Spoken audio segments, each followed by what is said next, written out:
Buenos días, doctores, ¿cómo están? Buenos días, doctor. Muy bien, gracias a Dios. Buenos días, doctor. Buenos días.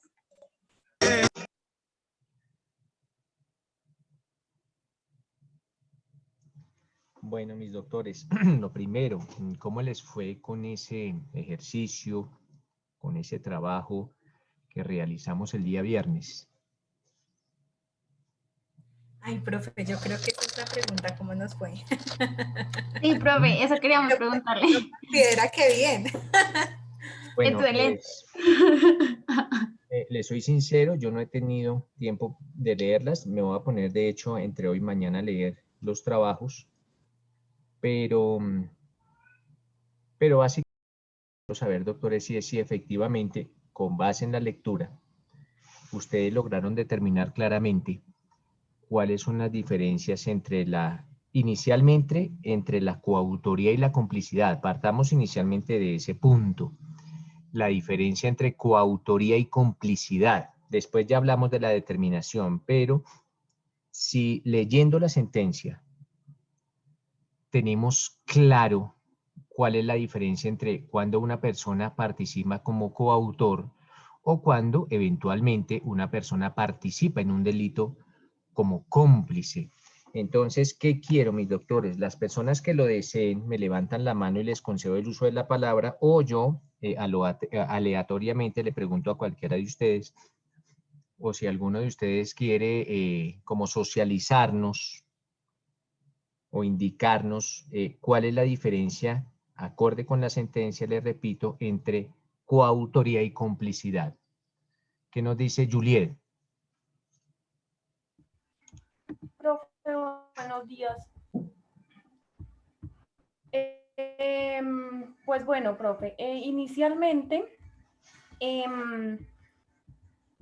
la coautoría necesita como requisitos especiales, ¿sí? Uno es que haya primero un acuerdo previo. Segundo es que haya división de trabajo. Y tercero es que el trabajo que haga cada uno sea un aporte tan importante que sin ese aporte no se pueda consumar lo que están haciendo. El hecho Juliet, que están espérate un momento, qué pena interrumpirte, Juliet. ¿Tú me estás hablando de qué figura? De la coautoría. Ah, bueno, entonces impropia coautoría. En este Primero, dice acuerdo previo, me dice Juliet, o nos dice Juliet, primero que exista un acuerdo previo. Segundo, ¿cuál requisito, Juliet? El segundo requisito es que haya división de trabajo. Bueno, y tercero. Y el tercero es que el aporte de cada coautor debe ser esencial para lograr la consumación del hecho. Bueno, entonces, Juliet, el segundo requisito, retíralo de tu mente. Ese requisito no se necesita, la división del trabajo. Y vamos a ver por qué. O sea, no es porque yo lo digo, sino porque en algunos casos se puede presentar coautoría sin división de trabajo, que es lo que la doctrina conoce como la coautoría propia. Pero vamos a verlo. Si en la coautoría propia no hay división de trabajo y estamos hablando de coautores, o sea que no es un requisito la división de trabajo, o si no, no existiría la coautoría propia. Okay. Listo, pero entonces el primero, el acuerdo común, de hecho no es acuerdo previo, es acuerdo común, porque el acuerdo se puede dar en la misma comisión del delito, no se tiene que, obligatoriamente tiene que ser un acuerdo previo, no, sino se puede dar en la misma comisión del delito. Y otro de los requisitos, me dices, es que el aporte sea muy importante, un aporte esencial, lo llama la sentencia 29221, un aporte esencial. Y esencial es que el aporte tenga tal magnitud o tal relevancia o que sea tan importante que eventualmente, sin aporte, el delito no se puede acometer. Otro de los requisitos que, o sea, para que reemplace ese acuerdo común o acuerdo previo, como tú lo denominaste, que lo vas a quitar, otro de los requisitos, Juliet, para la coautoría es que el aporte del coautor, ojo, el aporte del coautor tiene que darse en el momento de los hechos, lo que se denomina por parte de la doctrina el aporte funcional. Funcional quiere decir cuando el delito esté funcionando, esto es cuando el delito se esté cometiendo. El aporte del coautor nunca será antes ni será después. No, el aporte del coautor será cuando el delito se esté cometiendo. ¿Listo, Juliet? Entonces, Juliet ya nos dijo Y adicionalmente a la eso, profe, visión, espérate, Juliet, ya nos hiciste la visión del coautor. Pero dígame una cosa, Juliet, entonces, ¿cuál es la diferencia entre coautor y cómplice? la diferencia en coautor y cómplice entonces sería O sea, ya nos que dijiste cuáles son los requisitos de la coautoría. Ahora nos sí, vamos a la complicidad. ¿Qué pasa con el cómplice? en la complicidad la ayuda que se presta es accesoria o secundaria. Bueno, ¿y cómo sabe cómo sé yo como juez o tú como jueza o como abogada o como fiscal si el aporte es accesorio o secundario? Pues entraría a mirar si sin la ayuda de esa persona, de la persona que participó en ese momento, se hubiera podido consumar el hecho típico o sin la ayuda de él no se hubiera podido lograr. Perfecto. ¿Cómo se denomina eso acorde con la sentencia? Todo eso que me acabas de decir en la diferencia entre el autor, el coautor y el cómplice, eso tiene una teoría, se denomina la teoría de qué. ¿No lo recuerdas? No, profe, no lo recuerdo en ese momento. Vale, Juliet, listo, ya ahorita lo recordamos. Muchas gracias. ¿Qué nos dice Daniel?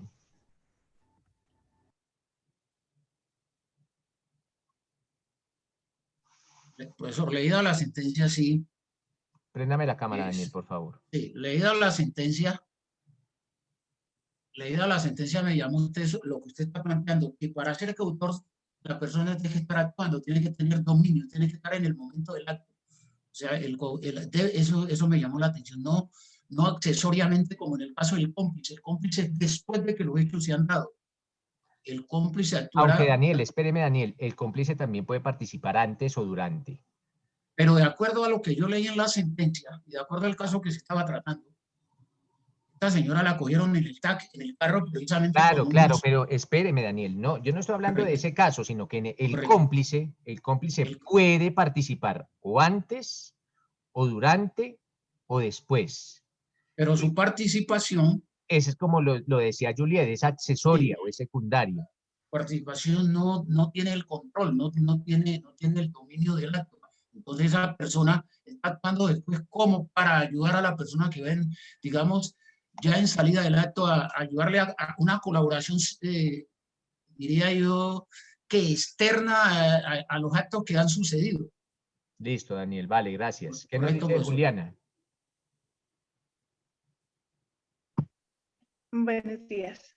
Esa teoría se denomina la teoría del dominio del hecho, Sí, es la teoría del dominio del hecho. en la coautoría la persona tiene absoluto dominio sobre el conocimiento del hecho desde su planeación hasta el momento de su ejecución. La persona puede participar sin siquiera saber que de pronto puede estar participando desde el comienzo en una ejecución.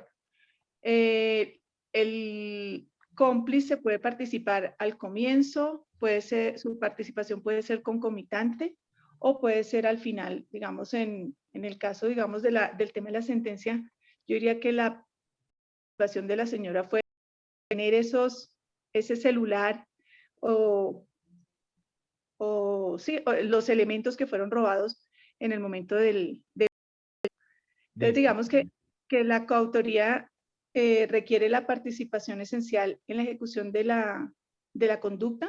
La persona debe participar por su propia mano en la ejecución de la conducta. En la complicidad, pues no es necesaria la participación por su propia mano en la ejecución de la conducta criminal. El coautor participa en la gestación de la idea criminal y la ejecuta, tiene el dominio de esa acción. La complicidad puede incluso no participar en la gestación de la idea, debe ayudar en la ejecución, pero no tiene el dominio de toda la acción. En la coautoría media un plan común, en la complicidad no necesariamente, solamente hace parte de ese plan y su participación es accesoria, es un partícipe, mientras que el coautor no es un partícipe. Básicamente esas son las que yo tengo de Listo, Juliana, diferencias. muchas gracias. Bueno, entonces, doctores, básicamente vamos a establecer las diferencias entre coautoría y coautoría y complicidad. ¿Cómo nosotros sabemos cuándo una persona eventualmente puede participar en un delito o como coautor o como cómplice? Nuestro Código Penal, nuestro ordenamiento jurídico, para diferenciar si una persona participa en un delito como coautor o como cómplice, tiene en cuenta una teoría que pues básicamente es la que nos dijo Juliana, es la teoría del dominio del hecho, así se denomina, teoría del dominio del hecho. Entonces, dejemos planteado inicialmente que el coautor, ojo, el coautor tiene dominio del hecho. Entonces, siempre un coautor tendrá dominio del hecho. Un cómplice no tiene dominio del hecho. Pero nosotros necesitamos también tener claro, mis doctores, cuál es el concepto del dominio del hecho, porque no basta con saber que el coautor tiene dominio del hecho y el cómplice no. Tenemos que saber qué es el dominio del hecho. Y el dominio del hecho, mis doctores, es esa capacidad o esa facultad o esa potestad de la persona que interviene en el delito de interrumpirlo, suspenderlo o modificarlo. Entonces, si nosotros determinamos que esa persona que está participando en el delito tendría la capacidad o la potestad de interrumpir, suspender o modificar el delito, pues hablaremos que tiene dominio del hecho. De resto, no lo tendrá. Otro aspecto que es bueno tener en cuenta es el siguiente. El coautor realiza su aporte con dominio del hecho, lógicamente.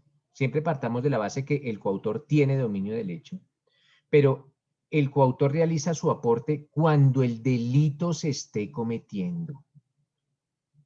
Por eso se denomina aporte funcional, porque es cuando el delito esté funcionando, cuando el delito se esté llevando a cabo. Si el aporte, por más importante que sea, se realiza antes o después, no hablaremos de coautor. De otra figura, pero de coautor no. Es un requisito obligatorio que el coautor aporte cuando el delito se esté haciendo. Y aunado a eso, que tenga dominio del hecho. Les decía, el dominio del hecho es esa posibilidad o esa capacidad del coautor de interrumpir, suspender o modificar el delito. De pronto, mis doctores, lo entendemos mejor de la siguiente forma, con ejemplos. De pronto, con varios ejemplos. Bueno, otro aspecto importante, porque es bueno precisar varias, adentrarnos en los ejemplos. El aporte del cómplice, como ustedes bien lo aprendieron en sus módulos pasados, pueden ser antecedente, concomitante o subsiguiente. Esto es, el aporte del cómplice se puede dar o antes, o durante, o después. Lo único importante es que el cómplice no tiene dominio del hecho, pero su aporte se puede dar en cualquier momento, lógicamente también con un acuerdo. Aquí partimos de la base que todas las personas que están participando en el delito, lo quieren hacer, quieren participar en el delito. De alguna forma van a participar, pero porque lo quieren hacer, quieren intervenir en el delito. Hay dolo, ahí saben que es un delito y quieren cometerlo. Pero su participación va a ser muy distinta. Acorde con esa división del trabajo que exista. Con un ejemplo lo entendemos mejor, o con varios ejemplos empezamos a determinar si unas personas pueden obrar o como coautores o como cómplices, con ejemplos.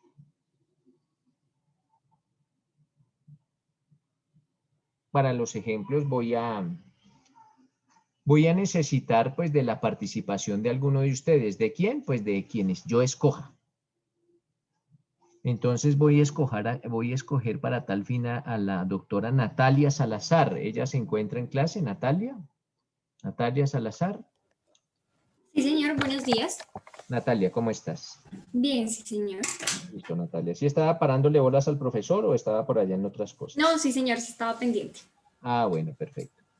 Entonces, Natalia, resulta que entre los dos nos vamos a poner de acuerdo a cometer un delito.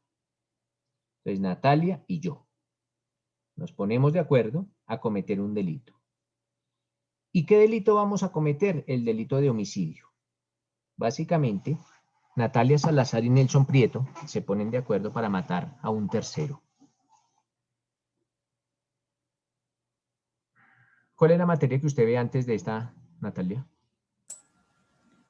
La de las 8 es Derecho Administrativo. Ah, bueno. ¿Y quién es el profesor o profesora? Carlos Alberto. Carlos Alberto, ¿qué? Garzón. Ah, bueno. Entonces, resulta que Natalia me dice, no, profesor o Nelson o doctor Nelson, como quiera decirme, no me importa. Resulta que, aparte de que yo ya voy a perder la materia con usted, también la voy a perder con el otro profesor. Pero yo de ese profesor me quiero vengar. Entonces quiero acabar con su vida. Y yo le digo, sí, Natalia, pues pongámonos de acuerdo y acabamos con la vida de ese otro profesor. De Carlos Garzón, ¿es que se llama Carlos Garzón? Carlos Garzón. ¿Se llama Carlos Garzón? Sí, señor. Bueno, entonces vamos a acabar con la vida de Carlos Garzón. Entonces, yo, Nelson, dentro de nuestra división de trabajo criminal, yo planeo que el delito se va a cometer mediante la modalidad del envenenamiento. Entonces, vamos a envenenar a ese caballero. Entonces le digo, bueno, Natalia, entonces yo te voy a averiguar dónde tiene la oficina ese doctor. Yo consigo, pues yo consigo el veneno. Entonces empiezo a realizar todo un trabajo de inteligencia y logro determinar en dónde tiene la oficina ese doctor, logro determinar cuáles son sus horarios de entrada y de salida y eventualmente a qué hora sale de su oficina a tomarse un tinto. Y consigo el veneno. Entonces voy a algún establecimiento en donde me vendan ese veneno, lo adquiero y me reúno con Natalia. Y le digo, bueno, Natalia, este doctor habitualmente sale a las 10 de la mañana de su oficina a tomarse un tinto en la cafetería que queda frente a la oficina. Aquí ya hubo un estudio de inteligencia en donde en las últimas 25 días ha salido a la misma hora, a las 10 de la mañana.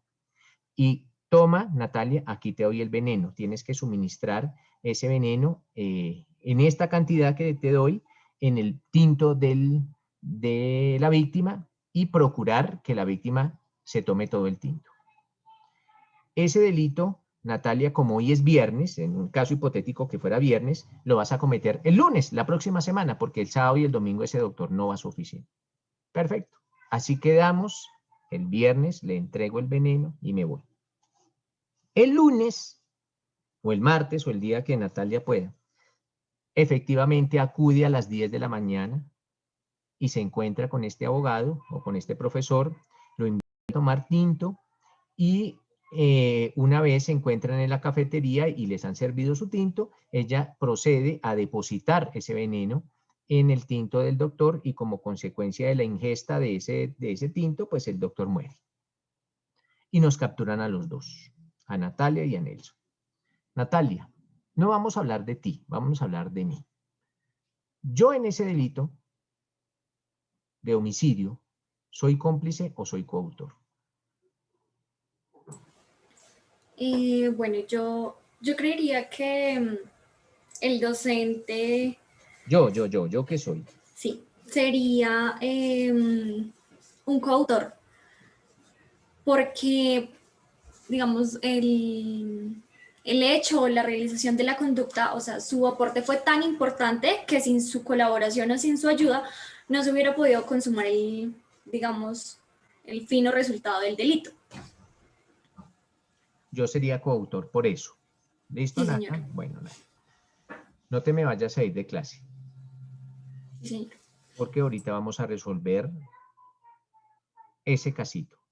¿Listo, Nata? Todavía no vamos a tener la respuesta, pero tu respuesta es que yo soy coautor porque mi aporte fue muy importante o fue muy esencial. ¿Qué nos dice Juliet? Profe, no es coautor porque el aporte, el señor no estaba cuando se estaba cometiendo el ¿Cuál delito. señor? ¿Cuál señor? Usted, don Nelson Ah, Prieto, yo. don Nelson Prieto no estaba en el momento en que Natalia estaba cometiendo el delito, que es lo que se llama aporte funcional. No hubo aporte funcional por parte de don Nelson Prieto. Padre, aunque mi aporte es muy importante, Sí. él no se dio cuando se estaba cometiendo el delito. Entonces, por eso Sí, no señor. sería coautor, sino sería ¿qué? Un cómplice que participó previamente a la consumación del delito. Vale, perfecto. ¿Qué nos dice Vladimir? Buenos días, doctor. De acuerdo con Juliet, el aporte no fue durante el momento, por lo tanto no fue un aporte funcional. Igual no había dominio del hecho por parte suya, sino por parte de Natalia. ¿Y por qué yo no tenía dominio del hecho, Vladimir? Porque ella era la que tenía la idea de vengarse del profesor Carlos. Claro, pero acuérdese, Vladimir, que el dominio del hecho es la posibilidad de interrumpir, de transformar o de modificar el delito.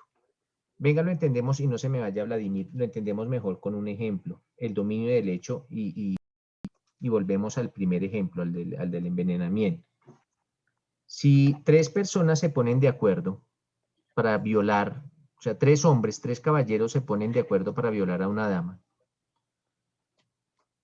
y dividen, para llevar a cabo el delito, dividen el trabajo. Existe una división del trabajo criminal. Y la división del trabajo criminal va a consistir en que uno de ellos reduce o sujeta o inmoviliza a la víctima. El otro la accede carnalmente, o sea, realiza la penetración. Y el tercero vigila fuera del recinto en donde se está cometiendo el delito. En ese caso, ¿quién o quiénes tendrían dominio del hecho? Los 3. Perfecto. Le pregunto, Vladimir, el que está accediendo a la chica carnalmente, tiene la posibilidad de decir, ya no más, él mentalmente de pronto decir, no, la verdad no quiero, y interrumpir el delito? Sí. Claro que sí. Y eventualmente, sin que, cuando él deje de participar, cuando el que está accediendo carnalmente a la víctima, si él dejara de participar, si él renunciara a participar, hipotéticamente o mentalmente ese delito, probablemente con un muy alto grado de probabilidad, ese delito no se cometería, ¿cierto? Porque él dejó de hacer su aporte y su aporte era tan fundamental que si él no penetra, pues no hay delito. El que la está reduciendo, si el que la está reduciendo deja de reducirla, deja de inmovilizarla, eventualmente ese delito se puede cometer, ¿sí o no? Uno pensaría, no, porque la víctima reacciona y se defiende. Se puede defender, sí. Claro.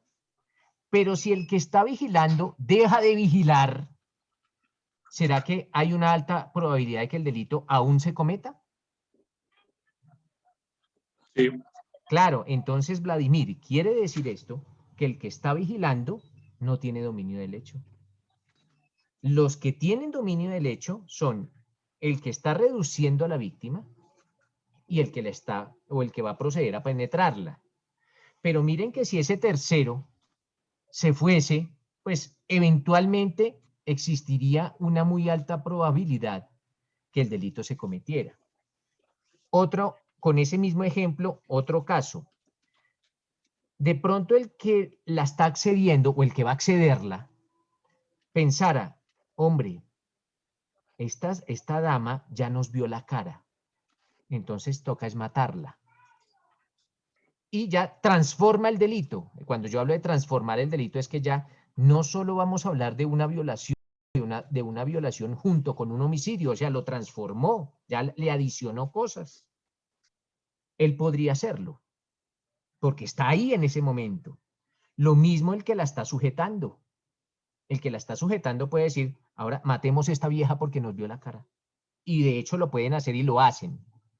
Pero el que está afuera vigilando, digamos, a media cuadra o una cuadra, él podría decir, hombre, ahora toca matar a esta vieja. Él ya no tendría esa capacidad porque él no está allá. Él simplemente está vigilando. O sea que el que está vigilando, así lo quisiera o así lo pensara, no lo puede hacer porque su labor no le permite tener esa capacidad, la capacidad de transformar el delito, ni de interrumpirlo, ni de suspenderlo, y mucho menos de transformarlo, porque su participación así no se lo permite. Entonces, Vladimir, esto quiere decir que quien tiene dominio del hecho, en ese caso hipotético, es los dos chicos o los dos caballeros que están, el que está inmovilizando y el que está penetrando a la víctima o va a proceder a penetrarla. Pero ese tercero que está ya vigilando, si bien es cierto, participa en el delito, si bien es cierto, realiza un aporte, no tiene dominio del hecho. Y como no tiene dominio del hecho, pues no será un coautor, sino será un cómplice del delito. Entonces, en eso, es cuando yo voy cuando hablo del dominio del hecho. Entonces, volvemos al caso. En el caso del envenenamiento. En el caso del envenenamiento, yo compré el veneno. Yo le hice el seguimiento a la víctima. Pero pregunto, ya en el momento de los hechos, en ese momento de los hechos, cuando mi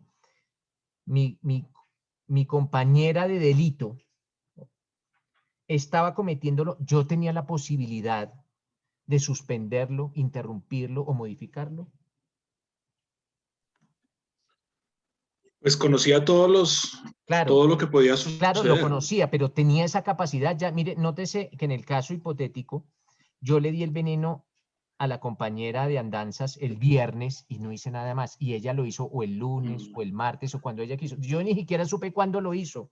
Entonces, nótese que el dominio del hecho implica participar cuando el delito se está cometiendo. Porque es en ese momento en que uno tiene la posibilidad de interrumpir, suspender o transformar o modificar. Es en ese momento cuando uno puede hacerlo. Entonces, solamente ella. Claro, ella era la única que tenía dominio del hecho. Yo, claro que sabía qué es lo que iba a hacer, sabía, digamos, cómo iba a ser todo ese modus operandi. Yo lo sabía, pero yo no tenía esa capacidad. Entonces, como no tengo el dominio del hecho, como no tengo esa capacidad, participé en el delito, pero sin dominio del hecho, entonces seré un cómplice, porque no tengo el dominio del hecho. ¿Listo, Vladimir? Bien, doctor, muchas gracias. Vale, ¿qué nos dice Karen? Hola, profe, ¿cómo estás? ¿Qué más, Karen?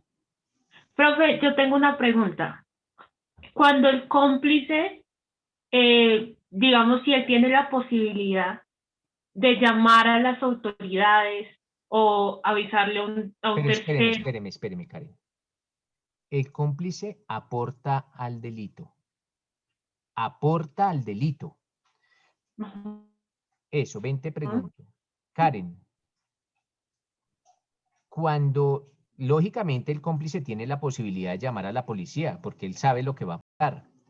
Pero llamar a la policía no es aportar a un delito. O Eso es sea, aportar a profe, que eso no quede impune, pero eso no es aportar al delito. Eso no es aportar. Entonces, ok. a una persona no se le puede condenar porque conocía que se iba a cometer un delito y no llamó. Porque esto sería tanto, Karen, como si yo pertenezco a una familia de atracadores. Mire, Karen, le voy a ser sincero. Yo pertenezco a una familia de atracadores de bancos. En mi familia son atracadores de bancos. A eso se dedican. O sea, en los ratos libres soy abogado, pero a veces mi familia también se dedica a robar bancos. Entonces, Karen, yo sé que van a robar un banco hoy, pero yo lo sé, simplemente lo sé, no más, porque pues como a eso se dedican. Entonces, tendría yo que estar llamando a la policía a decirle, ojo, mire que mi familia va a robar un banco hoy, o si no sería cómplice del delito. No. Esa es, Karen, la concepción que la gente del común tiene de la complicidad. La gente del común dice lo siguiente, usted sabía de ese delito y no hizo nada, entonces es cómplice. No, eso lo dice la gente que no ha estudiado derecho. Nosotros los juristas, entonces tú le vas a decir a esa persona, qué pena con usted, pero eso es lo que piensa la gente del común de la complicidad. No, yo soy abogada y para nosotros los abogados, el cómplice es quien presta una ayuda al delito sin tener dominio del hecho. O sea, ya la concepción cambió. O sea, ya el entendimiento que teníamos sobre la complicidad cambió. Esa concepción que teníamos sobre la complicidad cambió. Para nosotros, los que estudiamos derecho, el cómplice presta una ayuda al delito. Esa ayuda puede ser antes, durante o después, pero presta una ayuda, pero no tiene dominio del hecho. Y el dominio del hecho es esa capacidad de interrumpir, transformar o suspender el delito. ¿Listo, Karen? Listo, profe. Muchas Vale, gracias. perfecto. ¿Qué nos dice Sofía?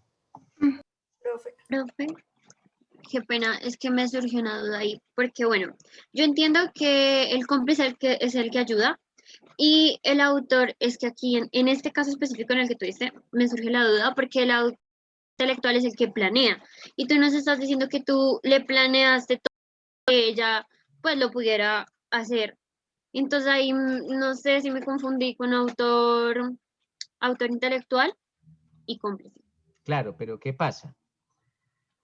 Que en el caso del envenenamiento, Sofía, yo no solo planeé, sino también fui y compré el veneno, ¿cierto? Y le suministré el veneno a la autora material o a quien cometió materialmente el delito, se lo suministré y le dije en qué dosis y le dije en dónde lo tenía que hacer. Entonces aquí mi aporte fue básicamente de dos aspectos. Lo primero que planeé, solo planeé, y lo segundo que aporté. Entonces, planeé y aporté. ¿Aporté cómo? Pues dándole el veneno, por ejemplo. Fui y lo compré y se lo entregué. O si lo iba a matar con un arma de fuego, fui y compré el arma de fuego y se la entregué. Entonces, aquí la participación fue variada. Primero, hubo una planeación y segundo, hubo un aporte que se efectuó antes de que se cometiera el delito. Entonces, en los casos cuando no solo hay planeación, sino hay planeación y aporte, pero ese aporte se da no en el momento de los hechos, sino antes o después, también se puede dar después el aporte. Hablamos de complicidad. Cuando solo se planeó, ojo, ¿qué tal? Porque lo que dice Sofía es interesante. ¿Qué tal que yo solo lo hubiese planeado? Entonces yo planeé todo, le dije a la compañera de andanzas, a la compañera de delito, le dije, mire, este señor está en su oficina en tal parte, sale a tal hora, entra a tal hora, esto es lo que va a hacer usted. Pero yo no le entregué el veneno.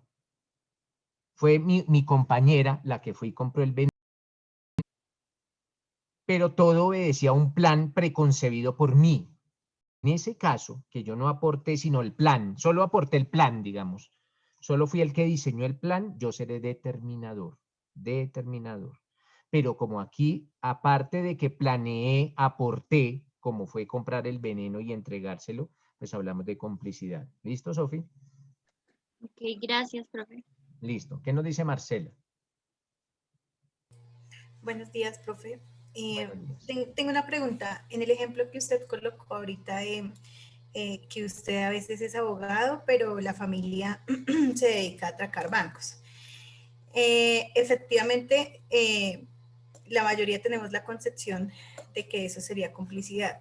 Ojo, Ya la teniendo mayoría, conocimiento, espérate, la Marcela, mayoría teníamos. Ah, bueno, ya No, no. lo que iba a decir es que ya conociendo, es que no me dejaste terminar. Entonces, ya conociendo qué es un cómplice, entonces, o sea, qué nombre, digamos, tiene, no sé, encubrir o qué nombre tiene en tema jurídico eso. El tener el conocimiento de que alguien está o va a cometer la conducta punible y yo, pues, no hago nada. Claro, eso eventualmente, y lo vamos a ver con posterioridad, Marcela, eventualmente podrá ser autor, pero de otro delito, un delito que se denomina omisión de denuncia, que debió haber denunciado y no lo hizo teniendo la obligación de hacerlo. Teniendo la obligación de hacerlo, no lo hizo.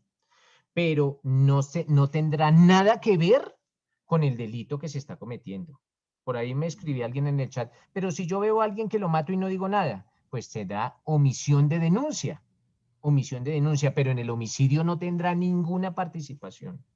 No dirá no, aunque como tú lo dices, aunque nosotros pensábamos antes que era cómplice porque vio y no dijo nada, no, eso es para las personas que desafortunadamente no tienen ese conocimiento jurídico que nosotros tenemos o que ustedes tienen.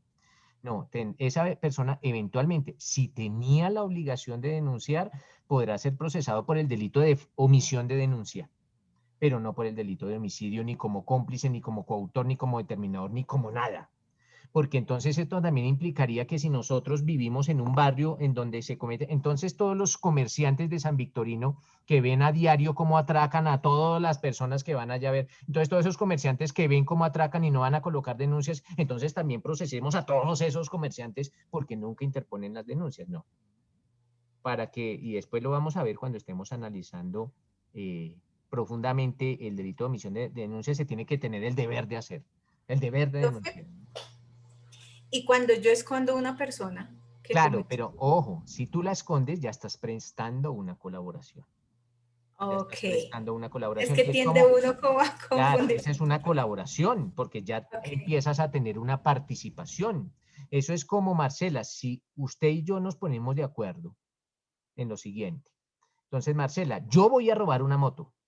Yo también en mis ratos libres, yo de 8 a 12 dicto clase y de 12 a 6 robo motos. Entonces, yo voy a robar una moto y me pongo de acuerdo con usted, Marcela, en que voy a robar una moto, pero después de que la robe, la voy a guardar en su casa.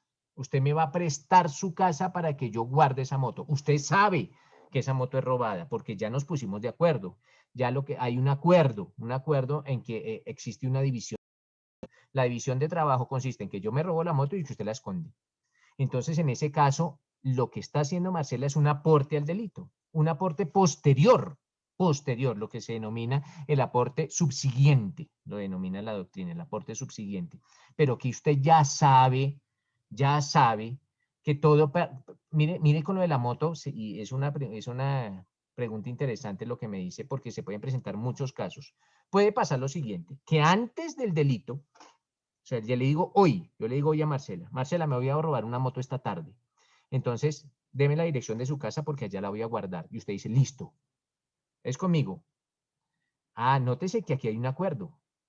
¿Cierto? Nos pusimos de acuerdo antes. Nos pusimos de acuerdo, aunque su participación se da posterior al delito, pero nos pusimos de acuerdo desde antes. Pero puede pasar otro caso, que yo llego a su casa intempestivamente y le digo, Y dice, me la robé, y le guárdela. digo, me la robé, guárdemela. Mire que aquí no había aporte, aquí no había aporte, aquí no había, el acuerdo no era antes. Aquí nunca hubo acuerdo.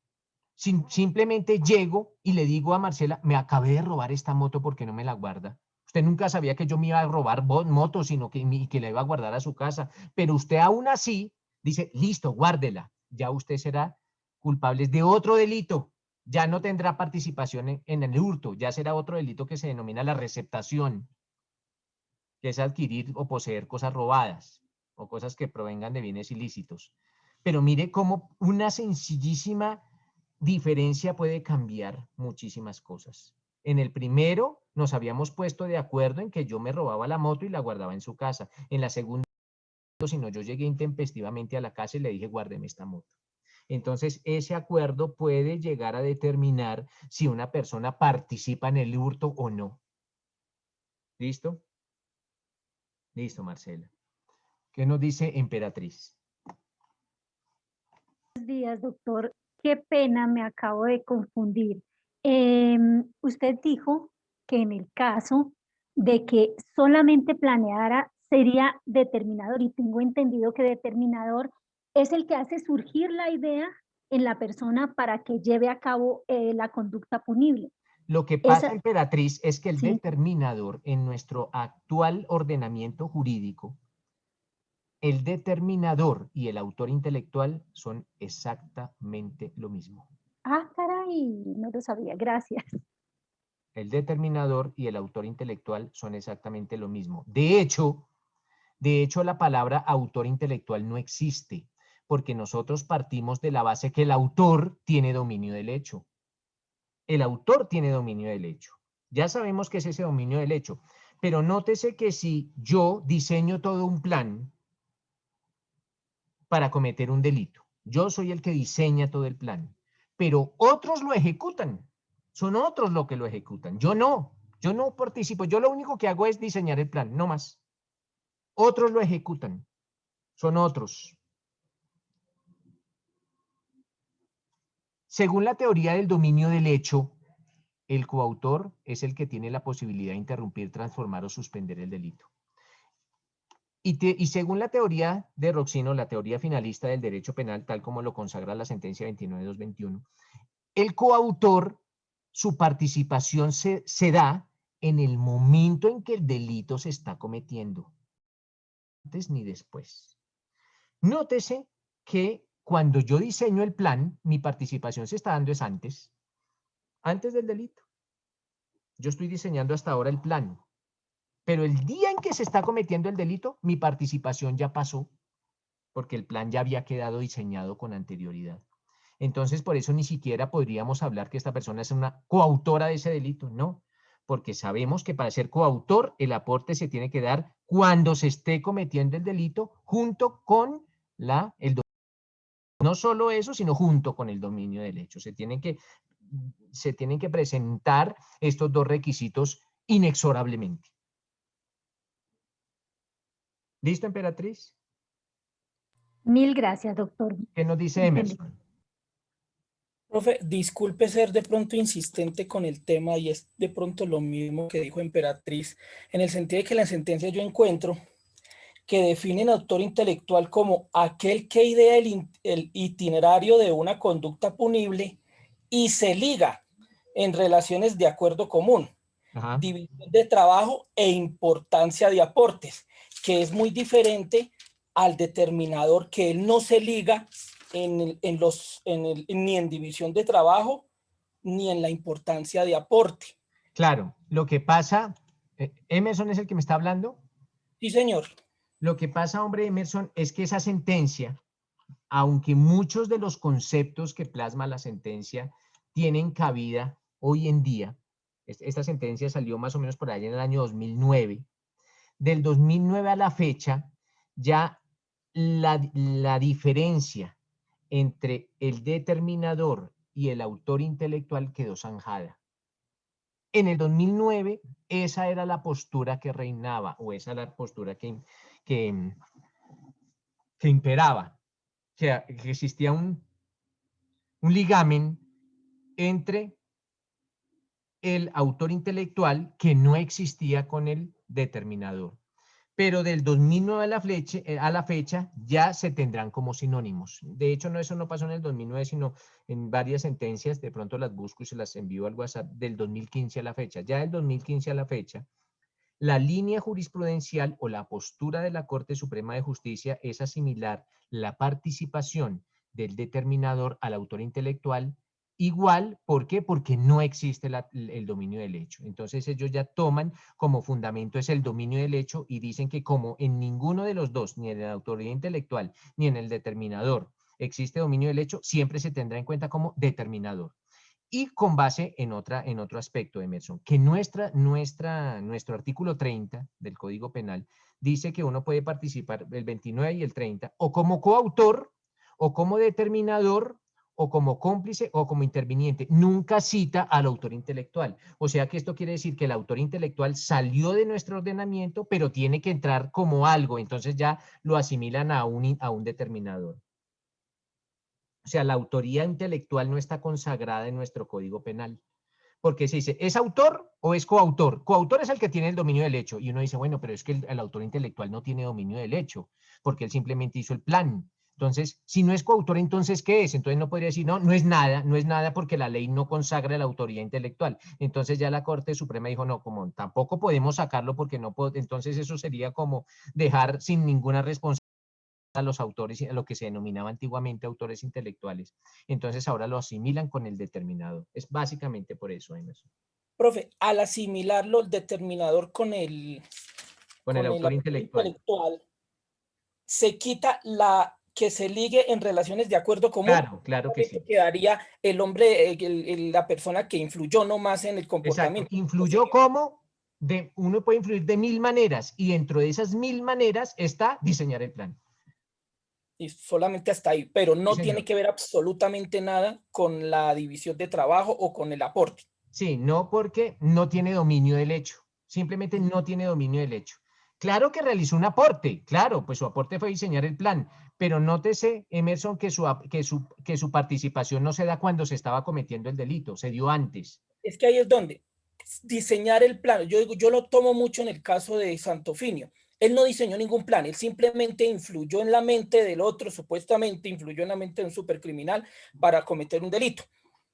Pero él no idea ningún plan. Él claro, simplemente pero nótese, Emerson, que por eso le digo que uno puede influir de muchas formas. Lo que hizo Santofinio fue hacerle nacer la idea a Escobar de matar a Galán. Entonces, por eso a Santofimio lo condenan como determinador. Exactamente. Pero usted puede hacer, pero esa es una forma. Otra. Usted, Emerson, quiere matar a alguien. Usted lo quiere matar. O sea, nadie le hizo nacer la idea. Pero usted lo quiere matar. Y contrata a un sicario. Y el sicario es el que lo mata. Entonces, pensaría uno, ¿y qué es Emerson? Pues es un determinador. Porque le hizo nacer la idea al sicario, ¿cómo? Pues pagándole. El sicario no tenía la idea. A que usted llegó y le dijo, oiga, sicario, le doy 2 millones de pesos y toca matar a fulano de tal. Pues usted ahí sí le hacen hacer la idea mediante, ¿cómo? Digamos, mediante esa transacción ilícita. Entonces, en ese caso, usted sería el determinador. O la mujer, mire, la mujer que quiere deshacerse de su esposo para irse a vivir con su amante. Y la mujer contrata al sicario. Pues el sicario será el autor del delito de homicidio. Pero, ¿y la mujer qué es? La mujer fue el que lo contrató. Entonces la mujer será la determinadora de ese delito.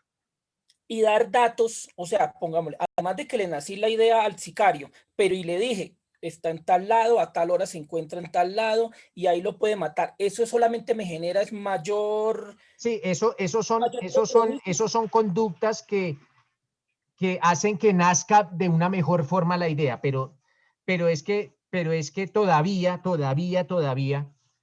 primero, saquemos a la complicidad porque esta persona no va a participar cuando se cometa el delito. Pero segundo, todo nació fue de esa idea que le hizo nacer porque usted lo contrata. Entonces, dar de esos datos, digamos que es una forma más, digamos, le hizo nacer la idea de una forma más importante o de mayor entidad suministrándole los datos, pero aún así seguirá siendo determinadora. Listo, profe. Muchas gracias. Listo. Eso para los casos siempre de los que contratan a los sicarios. Los que contratan a los sicarios siempre serán determinadores, porque les hacen nacer la idea, como decía Emerson.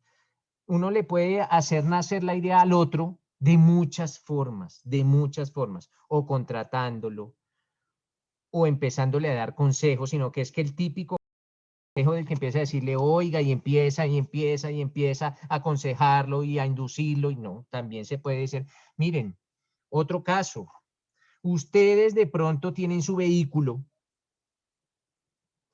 y su vehículo, lógicamente, tiene que pagar un seguro obligatorio.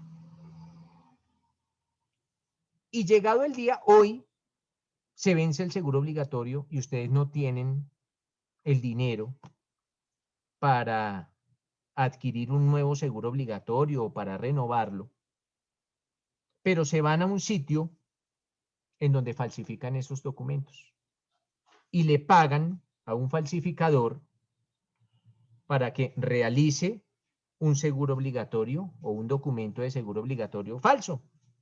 Pregunto, pues ahí estamos hablando de una falsedad documental, una falsedad en documento. Pero pregunto, ¿ustedes falsificaron ese documento? No, ustedes no falsificaron el documento. Quien efectivamente lo falsifica es el que está allá en la oficina y realiza la falsificación, el falsificador de profesión. Pero ustedes sí pagaron por esa falsificación. Y al pagar por esa falsificación, pues le hicieron hacer la idea criminal al falsificador, porque el falsificador no tenía la idea de falsificar ese documento específico. Entonces ustedes serán los determinadores del delito de la falsedad documental. ¿Entendido, mis doctores? ¿Alguna pregunta?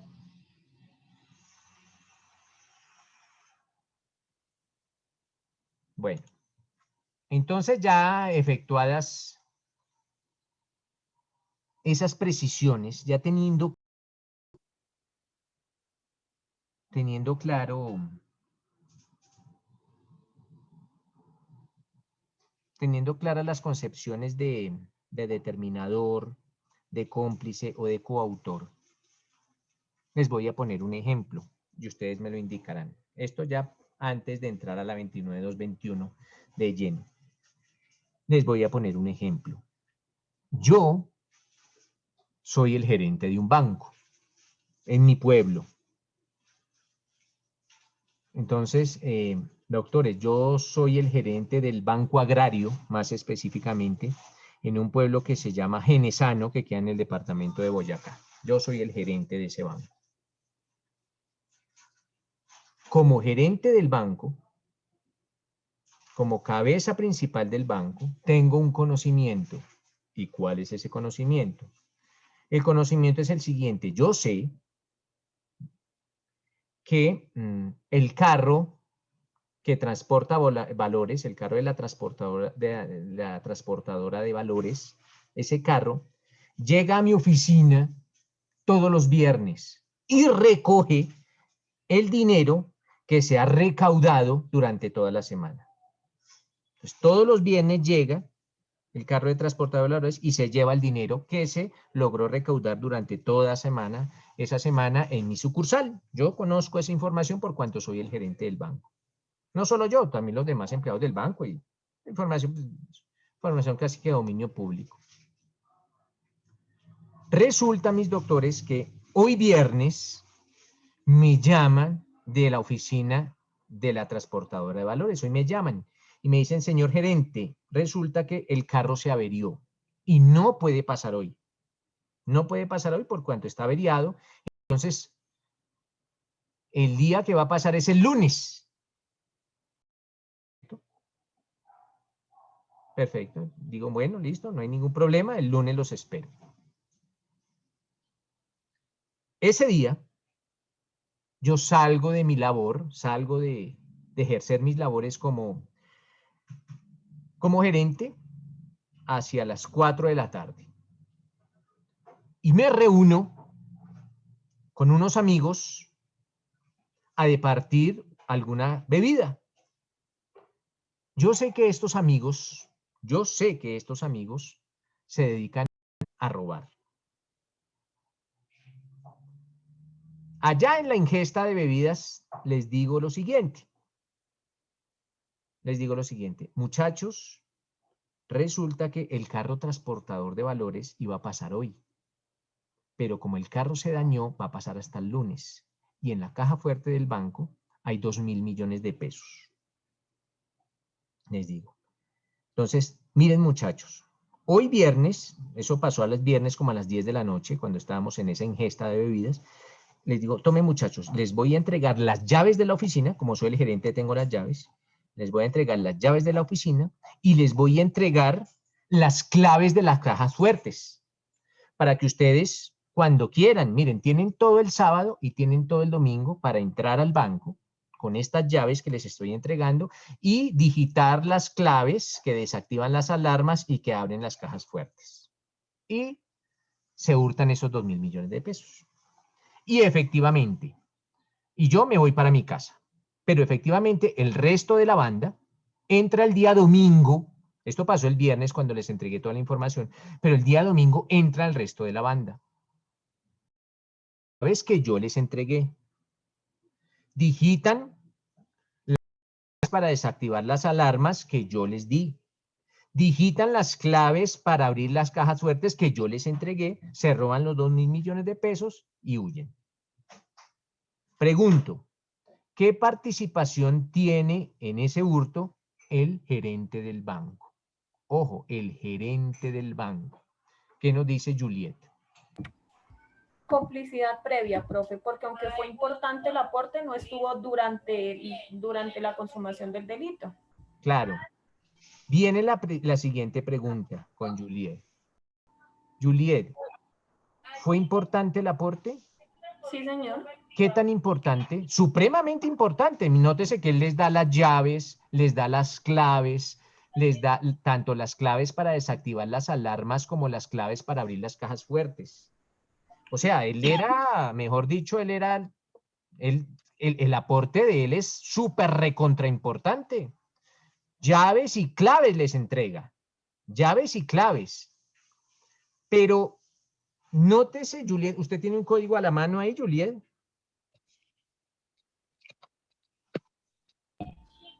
Sí, profe. Listo. Entonces, Juliet, la complicidad se encuentra reglamentada en el inciso segundo del artículo 30. Allá está la complicidad. Entonces, y yo la voy a leer, Juliet, dice, quien contribuya a la realización de la conducta antijurídica o preste una ayuda posterior por concierto previo o concomitante a la misma, incurrirá en la pena prevista para la correspondiente infracción disminuida de 1/6 parte a la mitad. Quiere decir esto, Juliet, que la pena del cómplice es menor de la pena de los coautores. La pena del coautor es la pena de los coautores disminuida, Juliet. Entonces, le pregunto, Juliet, en ese caso del gerente, apartándonos de la ley, sino ya entrando en terrenos de la justicia, ojo, apartándonos de la ley, sino entrando en terrenos de justicia, es justo, Juliet, es justo que ese gerente del banco, digamos que le van a hacer la rebaja de la mitad de la pena, es justo que el gerente del banco tenga la mitad de la pena de los otros que intervinieron.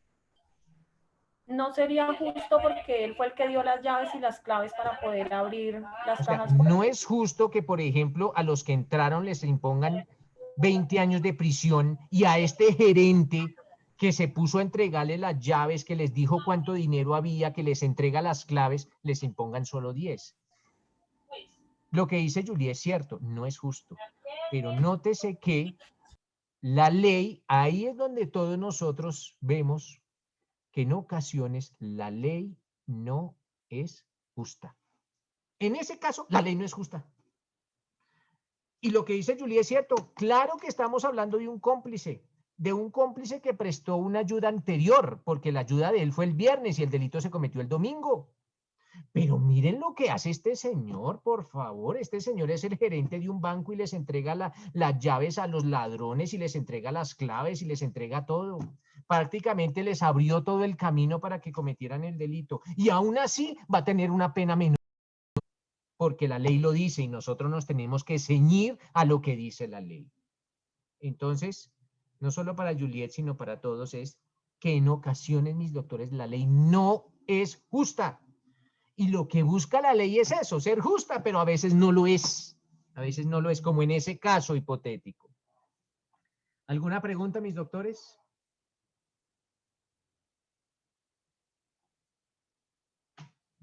Bueno. Ahora sí, hechas todas esas precisiones, empiezo a preguntar con relación a la sentencia 29.221. Las personas que quieran tener la respuesta, me levantan la mano, le repito, y si no, pues yo pregunto ahí al azar.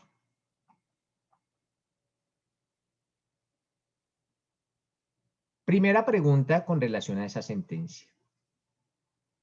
¿A quién está juzgando la sentencia? Esa sentencia está definiendo la suerte de quién. ¿De quién está definiendo la suerte? Entonces me levantan la mano y yo le digo, a ver, ¿de quién? ¿De quién esa sentencia está definiendo el futuro de alguien? ¿De quién, emperatriz? Profe, de Paula Andrea Calle, quien actuó con otras dos personas. No, yo no estoy preguntando si actuó o no actuó, emperatriz. Yo estoy preguntando, ¿esa sentencia de quién define la suerte? De Paula Andrea Calle. Ah, bueno, entonces de Paula Andrea, ¿de quién? De Paula Andrea Calle. De Paula Andrea Calle Piedrahíta. Piedrahíta, sí, señor. Bueno, perfecto. Entonces, emperatriz, esos hechos que se están ventilando en esa sentencia, ¿en dónde ocurrieron? En una población que se llama, el municipio de Caldas, en Antioquia, en la finca La Querencia. Entonces, esos hechos acaecieron en Caldas, Antioquia. Caldas, Antioquia. En Caldas, Antioquia. Listo, emperatriz, muchas gracias. Listo. Ahora pregunto. Cuando una persona es vinculada a un proceso penal, es o porque hizo algo o porque dejó de hacer algo que debió haber hecho. ¿Hizo algo o dejó de hacer algo que debió haber hecho? Lo que se denominan delitos de acción o delitos de omisión. Por ejemplo, el juez debió haber proferido una sentencia y no lo hizo. Dejó el proceso allá que prescribiera. Ah, pues es un prevaricato por omisión. El salvavidas dejó que una de las bañistas en la playa se muriera. Ah, pues es un homicidio por omisión. El médico se puso a coquetear con la enfermera mientras el paciente se le moría en la sala de cirugía, pues es un homicidio por omisión. Entonces, las personas son vinculadas a los procesos o por un hacer o por un no hacer cuando tienen el deber de hacer. Teniendo clara esa concepción del delito de acción y de omisión, pregunto, acorde con la sentencia, la señorita Paula Andrea Calle Piedrahíta, o bueno, acorde con la sentencia, ¿cuáles son los hechos? ¿Qué pasó? ¿Cuáles son los hechos que se están ventilando? ¿Qué pasó allá en Caldas, Antioquia? ¿Qué fue lo que pasó? ¿Cuáles fueron los hechos? Lo que se denomina en derecho penal los hechos jurídicamente relevantes. ¿Con base en qué hechos se está profiriendo esa sentencia? ¿Qué nos dice Juliana? Bueno, el 22 de junio del 2002. Préndame la cámara, Juliana. Perdón. El 22 de junio del 2002, la familia del señor Gabriel Arrula se encontraba departiendo en la finca La Querencia y en eso ingresaron, según los testigos que... Espéreme, Juliana. Los hechos están delimitados en la sentencia. Esto es, la sentencia nos indica, de hecho en sus hojas 2 y 3, nos indica cuáles son los hechos. Entonces, espérame, Juliana, con relación a los hechos toca tener mucho cuidado. Son los hechos que dice la sentencia, no los hechos que crea Juliana con base en lo que leyó, no. Entonces, ¿qué voy a necesitar? Puedes apagar la cámara, Juliana, porque a veces se entrecorta cuando prendes la cámara. Entonces, Juliana, acorde con lo que dice la sentencia, porque solo acorde con esos hechos y no con otros se puede juzgar a una persona. Bueno, Acorde entonces, con esos hechos, ¿qué pasó? entonces, estaban en la finca la querencia. ¿Cuándo fueron? ¿Cómo dicen los hechos la sentencia? ¿Cómo dice? 2 de junio del 2002, cuando familiares y amigos No, departían ahí no en dice la... cuando familiares y amigos. Oh, porque lo estoy tomando de mi resumen. Un segundo. Bueno, no. Tómelo de la sentencia, porque puede Un existir un teléfono roto entre la sentencia y el resumen.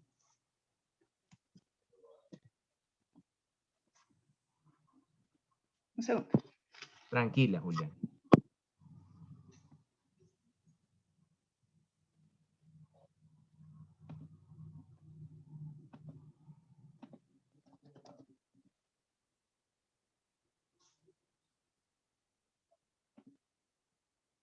A ver, ahora no la encuentro acá. Un segundito.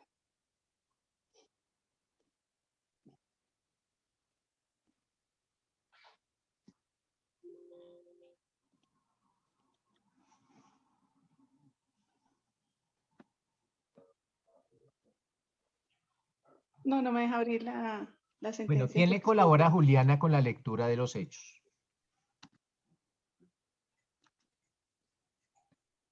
Vladimir, por favor.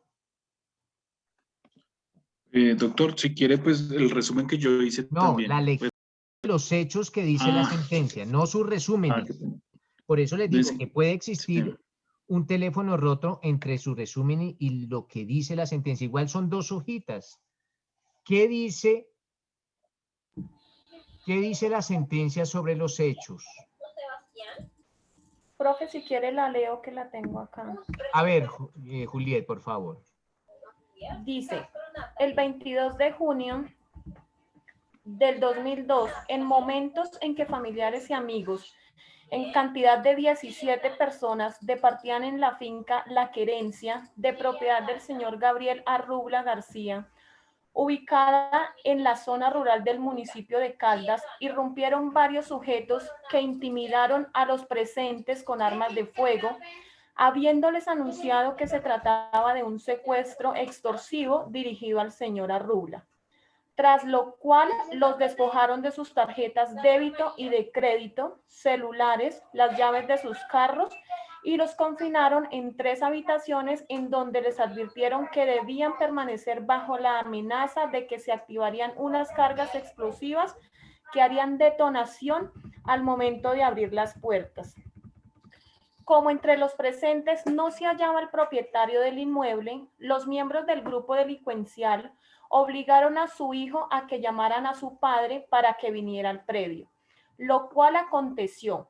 Una vez allí, el señor Arrubla García, quien llegó con su esposa y su sobrino, fue compelido a entregar la suma de 1.000 millones de pesos y ante su protesta por carecer de tan exorbitante suma, sus captores se trastornaron por tomar como rescate los valores existentes en una prendería de su propiedad ubicada en el municipio de Caldas, para lo cual, perdón que se me subió, para lo cual se me perdió. Hicieron que el señor Oscar Alonso Arrubla. Ya, profe, espérame. Hijo de don Gabriel desactivara mediante llamadas telefónicas el monitoreo de la empresa Alarmar sobre la referida prendería, cuyo saqueo se inició entonces a eso de las 3 de la mañana del día siguiente, para lo cual se trasladaron en un vehículo de uno de los secuestradores en compañía del dueño de su hijo, habiendo procedido a apoderarse de un arma de fuego y una gran cantidad de alhajas de oro, de valor aproximado a los 100 millones de pesos. Dejaron encerrados a los señores Arrubla y huyeron del lugar. Una alerta fue dada a la policía, al parecer por un celador del lugar, lo cual generó una persecución que rindió resultados positivos, pues poco a poco fueron capturados los sujetos Gustavo Adolfo Espina Quintero, Norberto Monsalve y Paula Andrea Calle Piedrahíta, quienes se desplazaban en un automotor conducido por el primero, en el cual lograron burlar un primer retén policivo del cual se apearon para procurar huir a pie. Maniobra que fue impedida por sus persecutores, quienes lograron recuperar una bolsa con el botín que había sido abandonada en la fuga a unos 30 metros del automotor.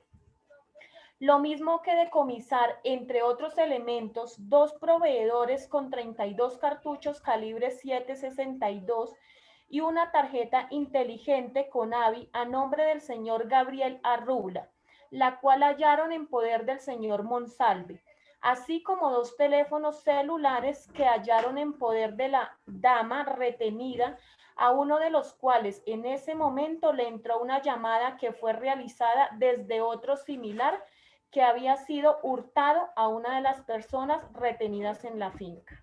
Esos fueron los hechos que acontecieron acorde con la sentencia.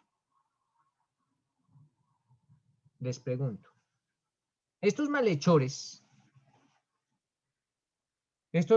acorde con lo que dice la sentencia, siempre acorde con lo que indica la sentencia, ¿estos malhechores cuántos eran?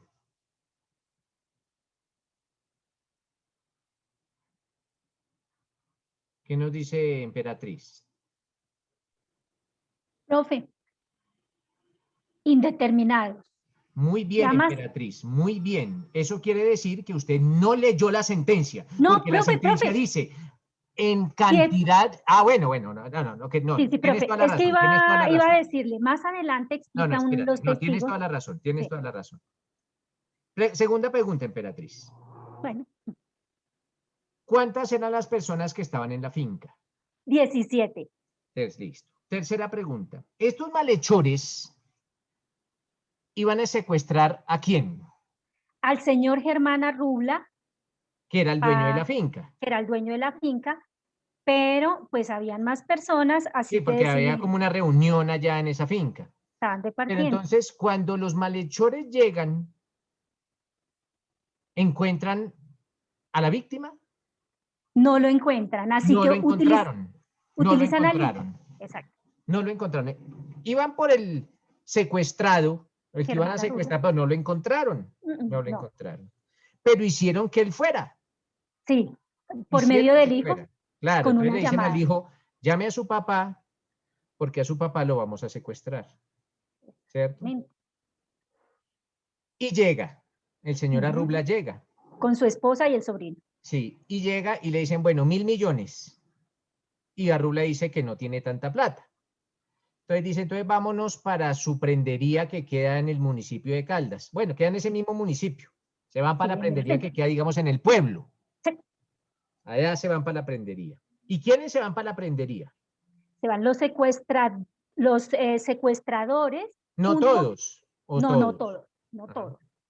Porque a los otros los dejaron encerrados diciéndoles que había una carga explosiva si llegaban a abrir la puerta. Así que tomaron al hijo del dueño, de don Germán Arrubla, se lo llevaron para que, y a don señor Arrubla, pues al señor Arrubla, y al hijo lo utilizaron para que hiciera desconectar las alarmas y ellos poder entrar de manera precisa y tomar los valores para alrededor de 100 millones de pesos. Listo. En joyas. Listo. Eso, pues básicamente es lo que pasó según la sentencia. Listo. Para Emperatriz y para todos. Cuando la fiscalía le realiza imputaciones delictivas a alguien, le tiene que decir ese alguien qué hizo. Por eso es cuando se presentan estas capturas masivas, las audiencias son tan demoradas. ¿Por qué? Porque si capturan a 10 personas, les tienen que decir a cada una, no a las 10, qué fue lo que hizo. No puede pasar que la fiscalía capture a 10 y les digan, mire, a ustedes 10 les voy a imputar el delito de homicidio, porque ustedes participaron en un homicidio de Pedro Pérez. Tiene que decirle a cada una de las 10 qué fue lo que hizo. Que cada una de estas personas sepa sobre qué hechos debe fundamentar su defensa o sobre qué hechos debe diseñar una estrategia de defensa. Entonces, teniendo claro eso, que la Fiscalía tiene la obligación de informar qué realiza cada persona que está siendo involucrada en un delito, les pregunto, ¿qué fue lo que hizo? ¿Qué hizo o qué dejó de hacer? Ojo, ¿qué hizo o qué dejó de hacer Paula Andrea? O sea, Paula Andrea, ¿qué hizo en este delito? ¿Cuál fue su aporte? Ya ustedes me van a hablar un poquito más técnicamente, porque ya indicamos con anterioridad que un cómplice da un aporte.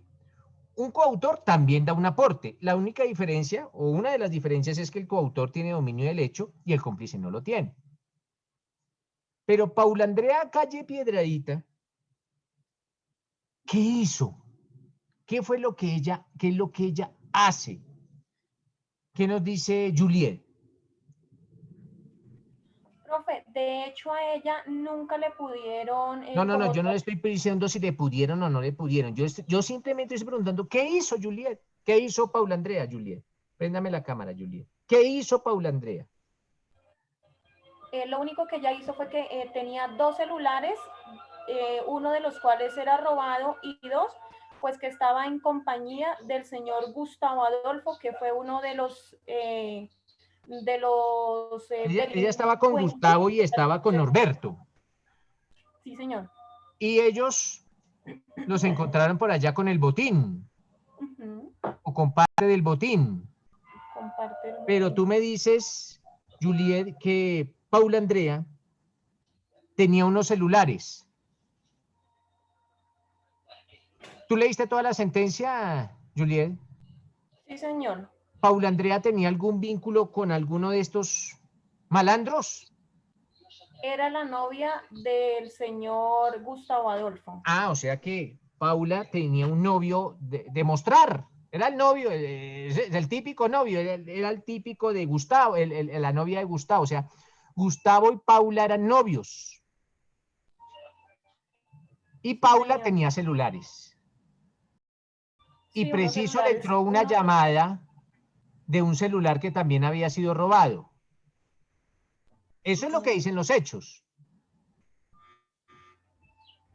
¿Cierto, Juliet? O sea, básicamente esa fue la participación de Paula Andrea. Sí, el estar con ellos y ellos tenían pues el motín y tener los celulares también. A ver, Juliet, y la pregunta es, ¿estar con ellos cuándo? ¿Antes, durante o después del delito? Después del delito. Estaba después del delito. O sea, podría pensarse inicialmente que estamos ante una complicidad subsiguiente o una complicidad posterior. Podría pensarse eso, ¿cierto? Señor. Listo, Juliet. ¿Qué nos dice Juliana?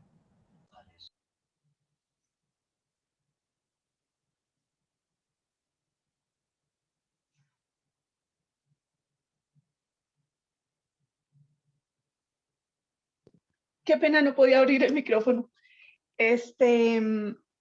Yo creo que ella no participó directamente en los hechos, sino que es una cómplice que actúa con posterioridad. A ver, espéreme, Juliana. Es una cómplice.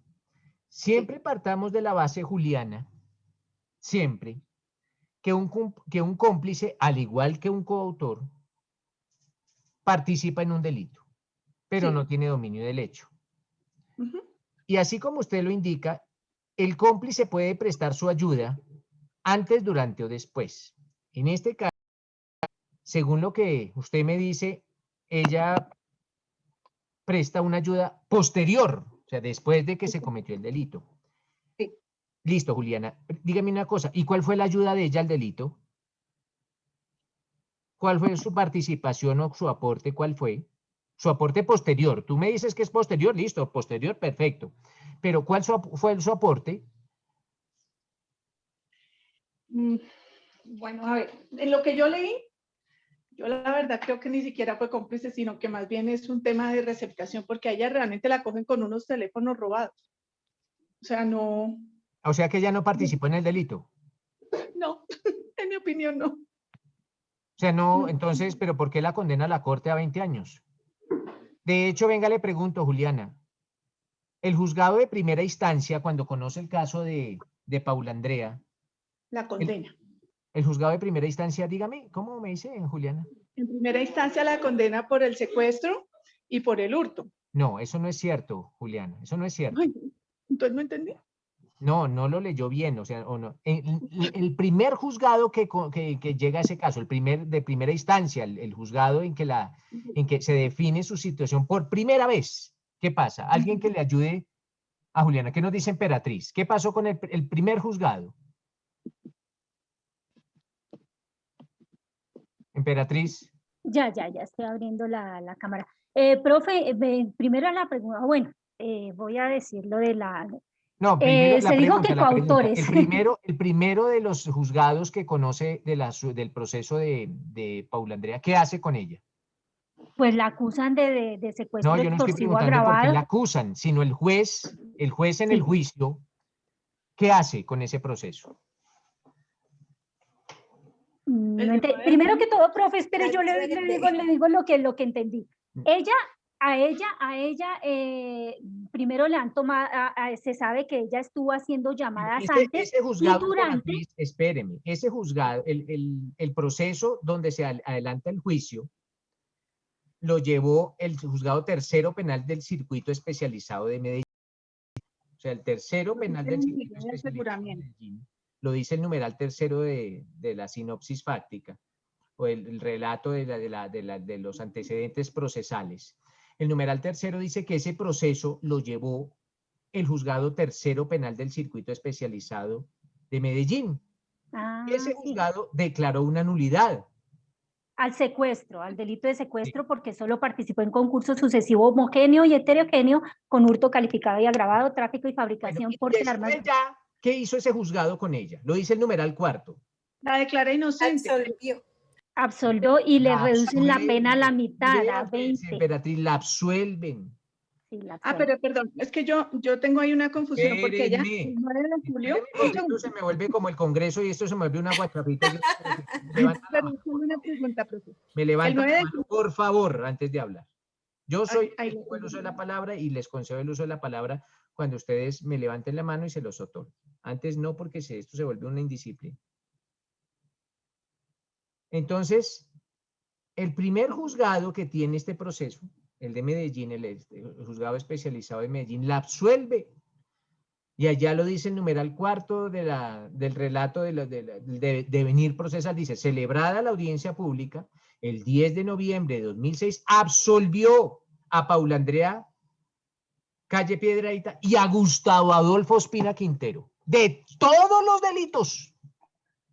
Entonces, no solo a Paula, sino a Gustavo, aunque la suerte de Gustavo no nos interesa. Lo de Gustavo será objeto de otra sentencia, porque esta sentencia solo nos habla de la suerte o de la suerte que corrió Paula Andrea. Entonces, a la niña Paula Andrea la absuelve el juzgado especializado de Medellín. Ahora sí, Juliana, ¿qué pregunta tiene?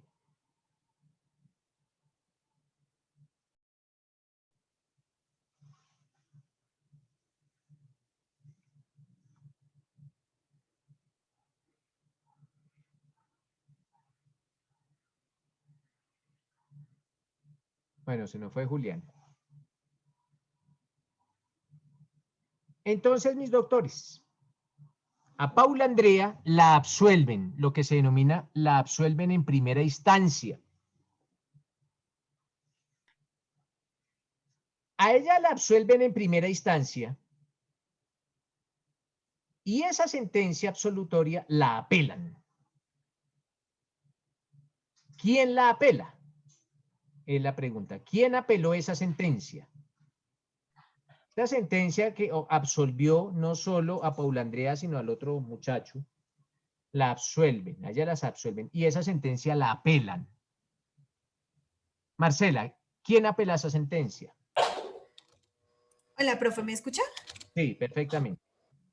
Pues apelar es lo mismo que recurrida, ¿verdad? Sí, es lo mismo. Ok. La fiscalía y el representante de la parte civil. Claro, entonces la parte civil. En ese procedimiento de esa época, la parte civil es como el representante de las víctimas. Entonces, el abogado representante de las víctimas y la fiscalía apelan la sentencia o la recurren, dicen no estar de acuerdo con ella y la apelan.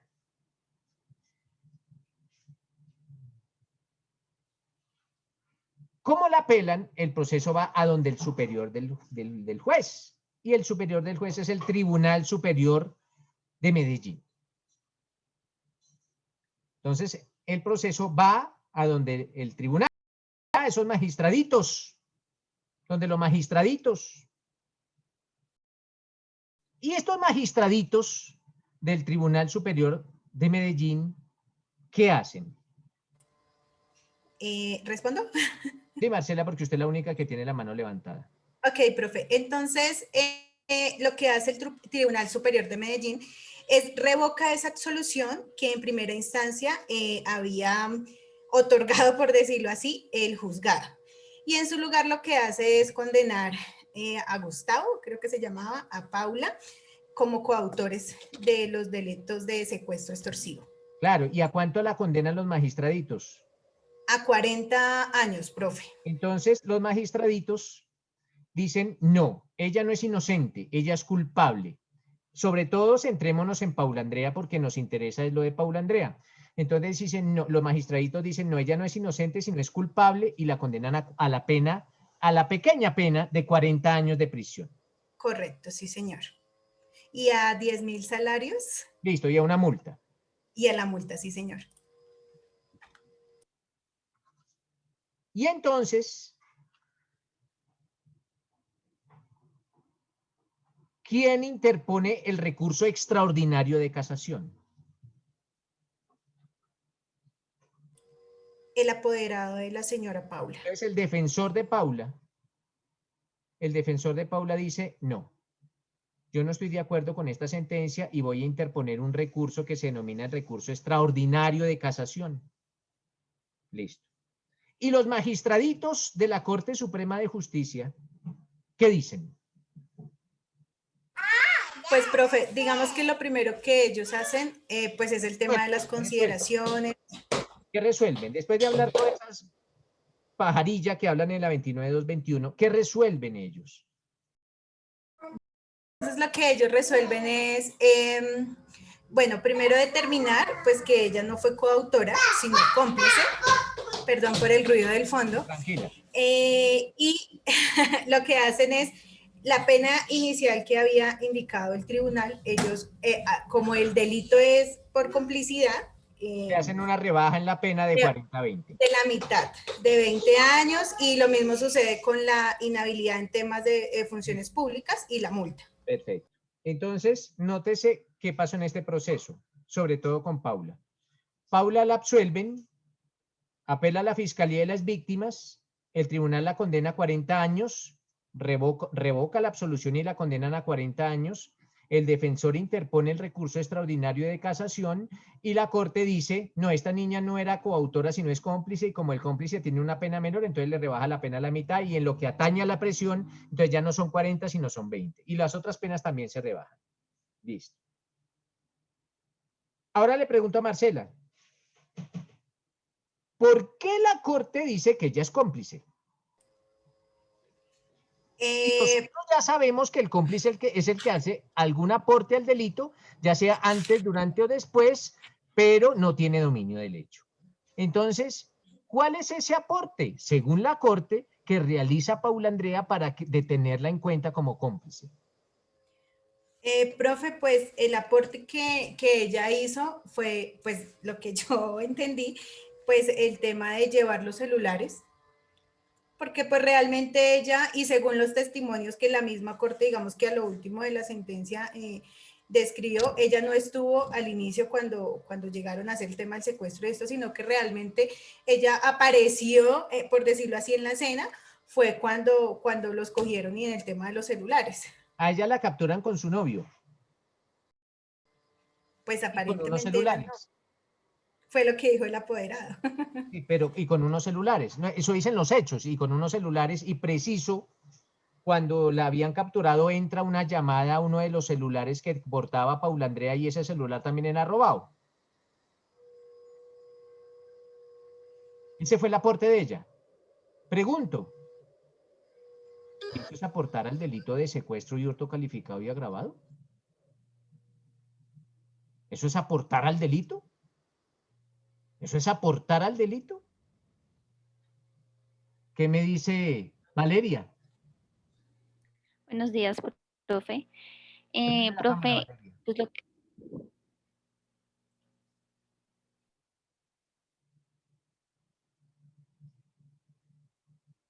Listo.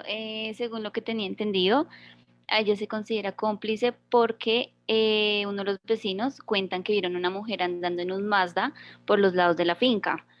Bueno, claro, Valeria, que no se probó que esa mujer fuera Paula Andrea, ¿no? No. No se probó. Pero pues digamos que son como cosas que entran al proceso y que pues la hacen ver como... Pero entonces esa mujer no era Paula Andrea, no lo era. ¿Por qué? Porque no se probó que fuera. Y si no se probó que fuera, no es ella.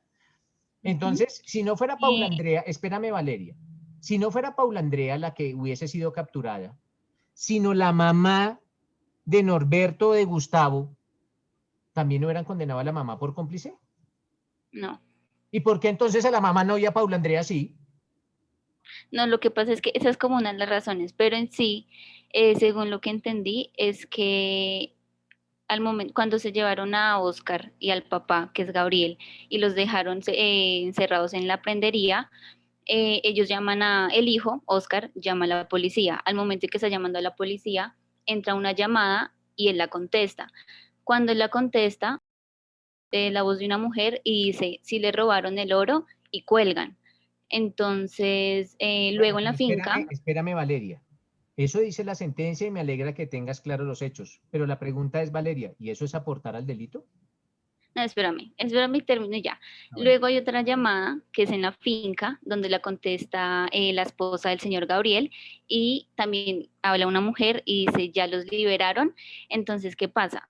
Lo que dicen es que está ahí Paula Calle, claro, pero eso es lo que dicen ¿quiénes? Los magistraditos, ¿cierto? Eso dicen los magistraditos, pero a mí no me interesa en lo que digan los magistraditos porque ellos no saben de derecho penal. Ellos no saben, Valeria. Lo que me interesa es lo que piense usted. ¿Eso es aportar al delito? Pues no es muy sólido, entonces creo que no. No es aportar al delito. ¿Qué nos dice Juliana? Gracias, Valeria. ¿Qué nos dice Juliana? Yo creo que no es aportar al delito de secuestro y extorsivo y agravado. Listo. Ni tampoco creo que sea un aporte al de hurto. Vale. ¿Qué nos dice Daniel? Profesor, a ella la capturan. Daniel, préndame la cámara. A ella la capturan con los celulares. Con 2 proveedores. No, le va bien y verá que los proveedores se la capturaron a los otros. Y los celulares. Proveedores, Daniel, ella no tenía los proveedores. Y los celulares. Ella la capturan es con unos celulares, no con unos celulares. Bueno.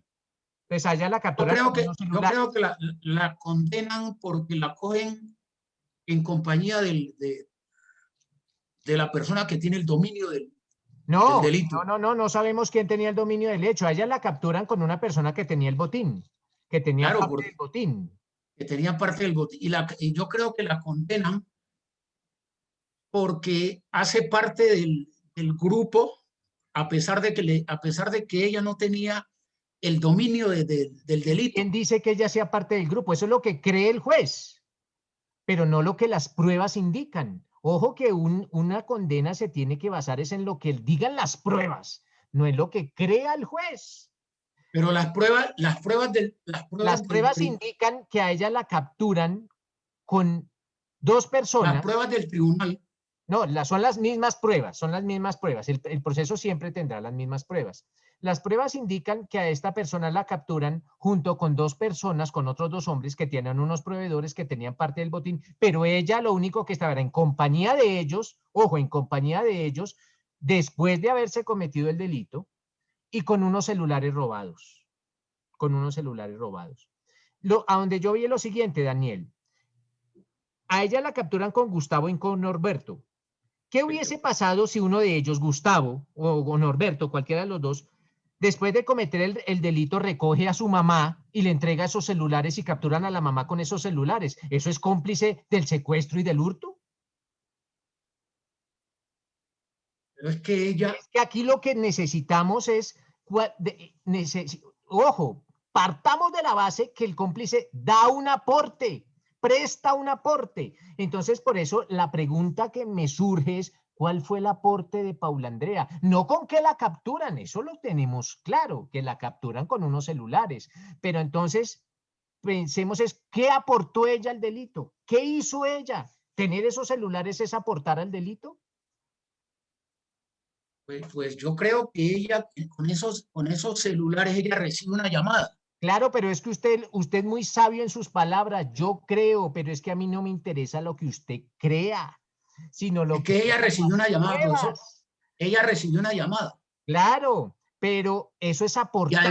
Y además ella dijo algo, que si ya el botín... No, porque no se determinó que esa llamada la efectuó ella, se determinó que la hizo una mujer, pero no ella. ¿Sí ve, Daniel, que aquí casi que la están condenando como con especulaciones? Pero es que las pruebas tienen que ser claras, rotundas e inobjetables en determinar qué hizo cada quien. ¿Qué hizo cada quien? Sí, porque también el tribunal se logra, el abogado ya logra probar que el tribunal no encuentra... No, el tribunal no. El juzgado especializado de Medellín dice que es inocente, que la absuelve. Pero el tribunal también cuando porque el tribunal la condenó a 40 años, Daniel. El tribunal la condena a 40 años de prisión. Pero no hay una prueba contundente de que ella, precisamente, pero no hay una prueba contundente. Entonces, pues claro, por eso es que yo digo una que prueba, y entonces en las pruebas que se averiguaron, ahí es donde se plantea que... Las pruebas no se averiguan, las pruebas se recaudan. Se recaudan, entonces nadie la vio, nadie la identificó. Nadie, entonces no dice la identifican, la capturan cuando va en el vehículo. Entonces, la razón por la cual considero que la condenan fundamentalmente es porque llevaba elementos claro, pero Daniel, que hicieron parte de... Ojo, Daniel, usted me está contestando lo que yo no estoy preguntando. Yo eso lo sé. Yo estoy preguntando es cuál fue su aporte. ¿Cuál fue el aporte de Paula Andrea? Esa es la pregunta nomás. Yo digo, ¿cómo la capturaron? Claro que yo sé porque yo he leído esa sentencia como unas 50 veces, entonces sé cómo la capturan y con qué la capturan. Pero entonces la pregunta es, que no dice la sentencia, ¿cuál fue su aporte?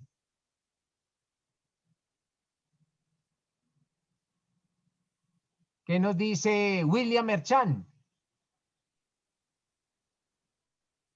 Profe, no tuvo ningún aporte. De hecho, no hay prueba de que ella haya hecho algo. No hay prueba de que ella haya aportado al delito.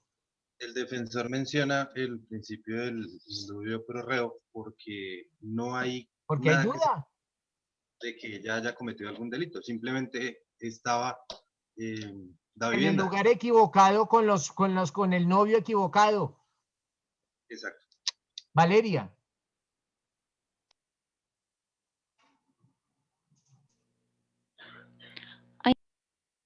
No, profe, es que no había bajado la mano. Ana Ruiz. Sí.